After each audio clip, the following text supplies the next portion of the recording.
మేమే కొట్టించామని చెప్పాడు. రెండో వీడియోలో ఏం చెప్తున్నాడు? అవును, మా కాన్స్టిట్యూన్సీలోనే మావాడే రాయిసిరాడు, అన్నా క్యాంటీన్లో మూసేసామని చెప్పని, అదేవిధంగా ఏదో పేమెంట్ ఇవ్వడానికి సరిగ్గా డబ్బులు ఇవ్వలేదని చెప్పని ఇస్తారని చెప్పని. ఇంతవరకు ఆ సతీష్ అనే నిందితుడు ఆ వీడియో మాట్లాడేంత వరకు కూడా పోలీసు కానీ ఎక్కడా కూడా మాట్లాడిన పరిస్థితి లేదు.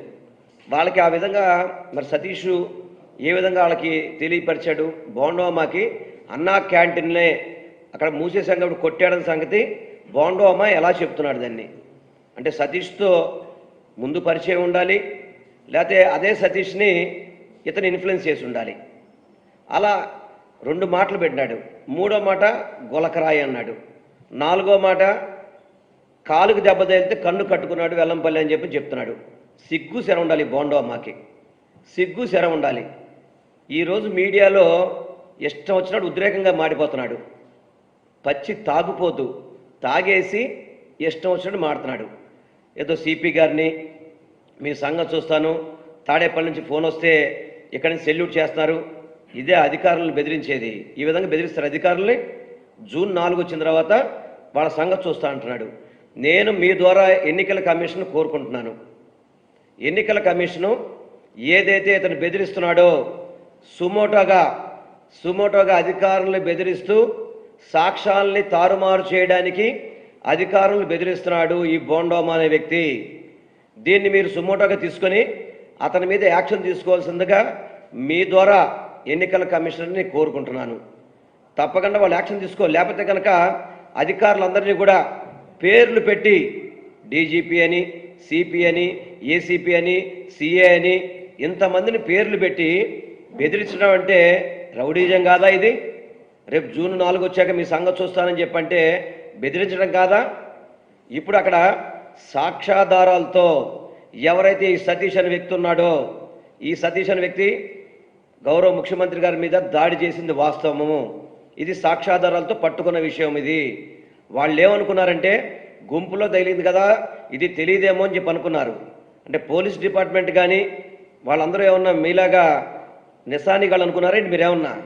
వాళ్ళందరికీ కూడా చక్కటి తెలివితేటలు ఉన్నాయి.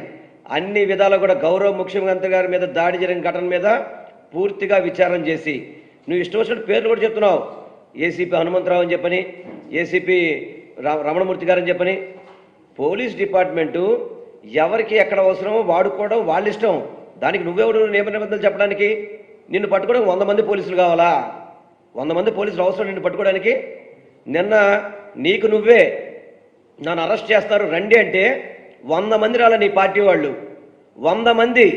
ఇవాళ నువ్వు ప్రెస్ మీట్ పెడితే కనీసం నీకు ఎక్స్ కార్పొరేటర్లు కానీ ఎవరు కూడా మద్దతు ఇచ్చిన పరిస్థితి లేదు.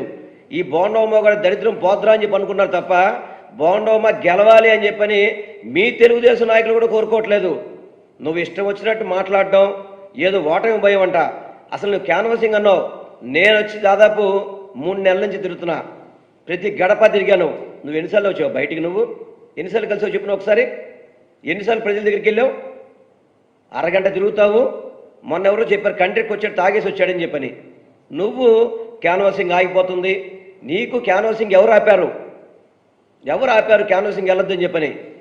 నీకు నువ్వే ఈ తప్పు చేశావని చెప్పి నీకు తెలుసు కాబట్టే, ఈ దారుణం నువ్వే చేశావు కాబట్టే భయపడుతున్నావు.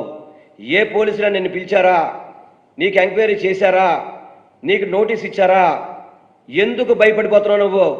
భయపడాల్సిన అవసరం ఏంటి? పోలీసు అధికారులు బెదిరించాల్సిన అవసరం ఏంటి? ఎందుకు బెదిరిస్తున్నావు నువ్వు? నీకు తెలుసు ఈ దారుణమైన ఘటన చేసింది నువ్వే అని చెప్పని. నువ్వే చేయించావు, చంద్రబాబు యొక్క ఆదేశాలతో నువ్వే చేయించావు అనే దానికి నీకు నువ్వు చెప్పిన వీడియోస్లోనే ఉన్నాయి. మూడో వీడియో ఒకసారి చూపెట్టండి. దుర్గారావు తెలుగుదేశం పార్టీ నాయకుడు, బీసీ నాయకుడు, దాంట్లో ఎటువంటి డౌట్ లేదు, దాంట్లో ఎటువంటి డిస్ప్యూట్ లేదు. ఆయన ఆ రోజు కూడా ఇక్కడే ఉన్నాడు. సీఎం దాడి జరిగింది వెనకాల రోడ్లో, ఇది మా కార్యాలయం, ఇక్కడే కూర్చుంటారు రోజు పొద్దున్న లెగిస్తే. ఒడ్డెర కాలనీలో వాళ్ళు కానీ, బీసీ నాయకులు కానీ, ఎస్సీ నాయకులు కానీ, ఎస్సీ కార్యకర్తలు అందరూ ఇక్కడే కూర్చుంటారు. ఎందుకంటే పార్టీ ఆఫీస్ ఇదే కాబట్టి ఇక్కడే ఉంటారు. వేముల దుర్గారావు తెలుగుదేశం పార్టీ కార్యకర్త అనే దాంట్లో మీకు ఎటువంటి డౌట్ లేదు. మేము కాదని అనే ప్రసక్తి లేదు. విన్నారు కదా, నిస్సిగ్గుగా మా నాయకుడు అని చెప్తున్నాడు. పైపెచ్చు దానికి అతను మా బీసీ నాయకుడు, అదేవిధంగా కోడికత్తేమో ఎస్సీ నాయకుడు అని చెప్తున్నావు. ఎస్సీల్ని బీసీల్ని ఇటువంటి రౌడీజాలకి అలవాటు చేసి వాళ్ళ జీవితాల్ని ఈ విధంగా చేస్తున్న వ్యక్తులు మీరే. ఎస్సీల్ని బీసీల్ని ఈ విధంగా రౌడీజం చేసి రౌడీజాన్ని ఉసుకొలిపే విధంగా రౌడీలుగా మార్చడానికి మీరు ప్రయత్నం చేస్తున్నారు.